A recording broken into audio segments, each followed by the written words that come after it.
Ja, Þóra, þið beint eftir nokkra mínútur síðan að leikurinn ykkar á móti Ungverjalandi kláraðist hérna 89-49. Hvernig eru þau úrslit svona beint eftir leik? Bara ágætt úrslit. Mér finnst kannski tölurnar ekki alveg segja til hvernig leikurinn spilaðist. Mér fannst við vera bara helviti góðar, miklu öflugri heldur en í síðasta leik á móti Ungverjalandi. Og já, bara mjög stolt af liðinu, mikla breytingar á liðinu frá glugga til glugga, mér finnst þetta bara, jákvæð breyting. Komið gífurlega vel stendar til leiks og hangið í þeim og verið að gera alls konar óskunda hérna í kvöld. Hvað er það svo rennur svona pínu út í sandinn? Hvað er að gerast hjá okkur þegar það rennur út í sandinn heldur?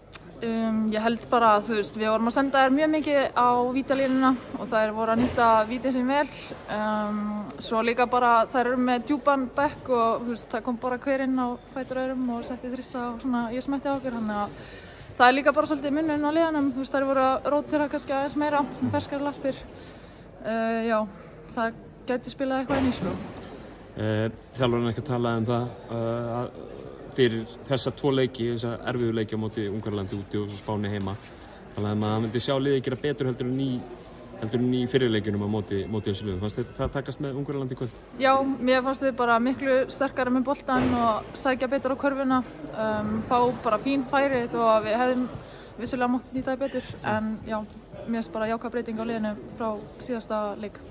Nokkrir reynslu minni leikmenn að koma, eða reynslu lausi leikmenn að koma inn í A-landsliðið. Hvernig fannst þeir standa sig í þessu leik? Bara sjúklega vel, bara ótrúlega stolt af þeim og þær komið með bara svona byr af bekknum inn á völlinn og bara settu pressu á okkar hinarleika að gera miklu betur. Þannig að bara flott hjá þeim. Lokaleikur undankeppninnar heima á sunnudaginn á móti sterkasta liði Evrópu, einu sterkasta liði heim í Spáni. Við hverju er að búast þar? Bara barningi og bara barningi. Við ætlum bara það er ekkert auðvelt í Laugardalshöll á sunnudaginn. Bestu þakkir Þóra, gangi ykkur vel.